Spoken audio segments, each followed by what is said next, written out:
Thank you for joining us on this latest webisode of All Politics Are Local. I'm WSAV digital reporter John Dowding. Every week we break down news coming from Washington, D.C. to understand how it affects us right here in the Coastal Empire and Low Country. Let's get started.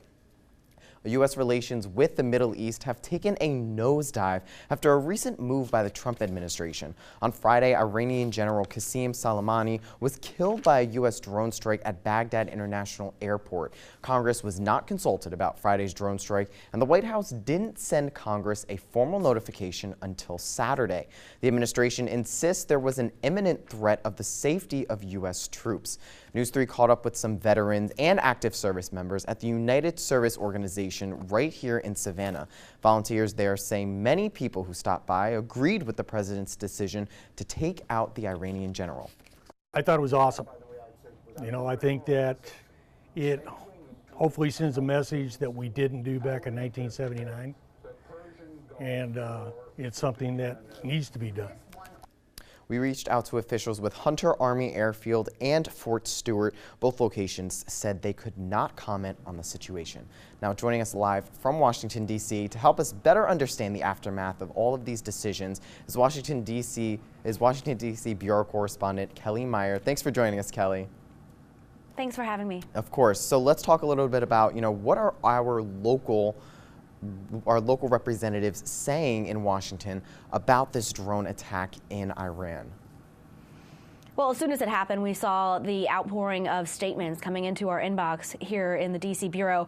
One of them from Georgia Congressman Buddy Carter. I'm going to share a bit of that with you now. He released a statement saying, "There is no question about it. He was a terrorist with American blood on his hands, responsible for the deaths of hundreds of American troops and innocent civilians in the region, and was planning to continue his attacks," unquote. That's from Buddy Carter, Georgia Congressman. We also have a statement from South Carolina Senator Lindsey Graham, who was one of the only ones that really knew about this attack before it happened because he was playing golf with the president and had discussed this with him. Let's take a listen to what he had to say.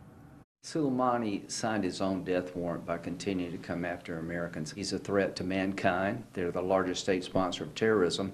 And I can only imagine what Democrats would have said if the president had sat on the sidelines and watched this attack unfold and did nothing about it. And of course, you can expect to hear from more of the senators, more of the House members in this building behind me as they return to Congress today. You can expect to hear more from them on what happens from here. And I know we're going to discuss that a little bit more, John. Yes, of course. I mean, aside from what local representatives are saying, there's already been major developments that have been occurring over the weekend since this news first broke out about the airstrike. The U.S. deployed about 2,800 more troops to the Middle East on top of the 750 from the same unit sent earlier in the week as tensions with Iran increased. The administration has warned members of Congress Iran is expected to retaliate against the U.S. within weeks. And as more troops head east, the price of crude oil is now up more than 5% since the killing. So Kellie, let's break this down a little bit and talk more about this fallout from this drone attack.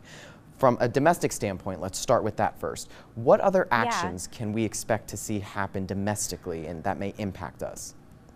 And so much has happened since this just happened basically Thursday night into Friday morning when we heard this news, and so much has been happening in those days within, and now we're returning here to Congress. Of course, lawmakers are coming back today, but we're also seeing that over the weekend, President Trump threatening to target Iranian cultural sites if Iran plans to retaliate. Some warn that that could come from in a form of a cyber attack. Like you said, we're also seeing the 3,000 service members set to be deployed to the Middle East. Many of them weren't aware that they were going to be going so quickly. We saw that happening, many from the immediate response force of the 82nd Airborne Division in Fort Bragg, North Carolina.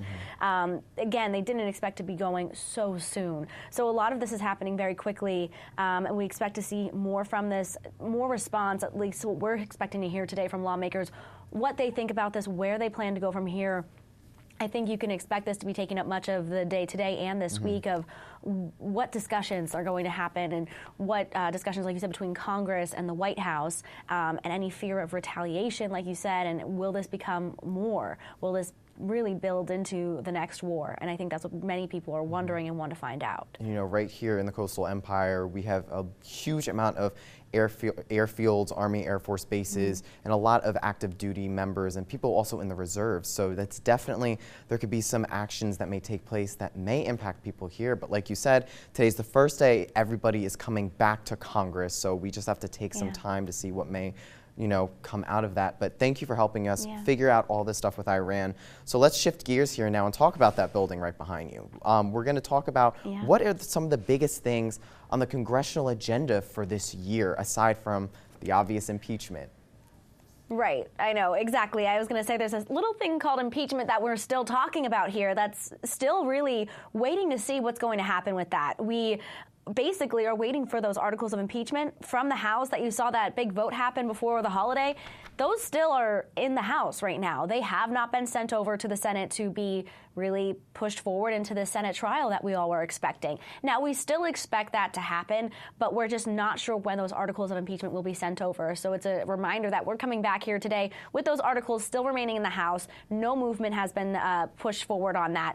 We still don't know how the trial will play out, who the House managers will be, and that's a big part of what Speaker Nancy Pelosi wanted to know, how the trial will play out, who those House managers will be, what this is going to look like. So I think when they get some more clarity, she may send them over. But again, they have not been sent over yet. We're still waiting to see how this trial will play out. And that's a big part of what the senators are going to be doing in January. So it's really hard to discuss what the rest of the year is going to look like because this is such a big part of their work if this does come up in this month. And we also do have the State of the Union coming up in February 3rd or 4th, I believe. So that will also be approaching. That's another way to kind of find out what framework they're going to lay out, what the president's going to say for the year ahead. That's also a good indicator about what they may focus on. But again, with what we're talking about with Iran, that will really play into how I think it'll have a big effect on his address and what happens in this week to come and the weeks to come from here. That will really kind of indicate how much of a focus will be on defense and military, things like that as we go forward. Especially when there's more international pressure building on the U.S. to really take these actions cautiously and to make very strategic moves now in the Middle East because tensions have already increased. There were the attacks on the embassy last week in Iraq, and now this recent airstrike is, you know, we're hearing from Russia, China, other world leaders urging the U.S. to really be careful with how they proceed in this whole situation. Absolutely. Yeah, well, thank you so much, Kellie, for obviously sitting down with us and talking all about this craziness going on right now in Washington. And thank you, as always, for speaking with us on Mondays. Thank you for having me. Of course. And if you'd like to learn more and see more of Kellie's stories, just head over to our website at wsav.com/Washington. Thank you, as always, for watching All Politics Are Local. I'm John Dowding. We'll see you again next week.